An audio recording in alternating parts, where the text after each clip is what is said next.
तुम्हाला कधी भाजी काय बनवायची हा प्रश्न पडतो का? मला पण पडतो. तर आज मी त्याचं सोल्युशन काढलेलं आहे. मी आज बनवलेली आहे मसाला भाकरी. कशी बनवायची ते बघूयात.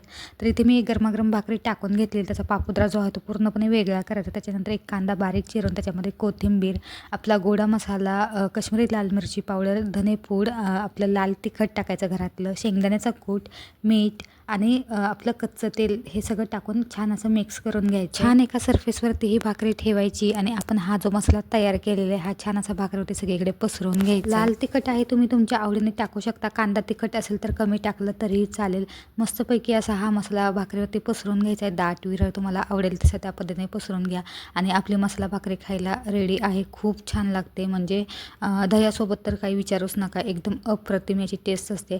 आता मी काही आता लगेचच खाणार नाही आहे, त्यामुळे मी थोड्या वेळाने खाणार आहे. तर मी अशा प्रकारे फोल्ड करून डब्यात ठेवून देणार. तोपर्यंत जे आहे ते मसाला छान असा भाकरीला सगळीकडे लागतो.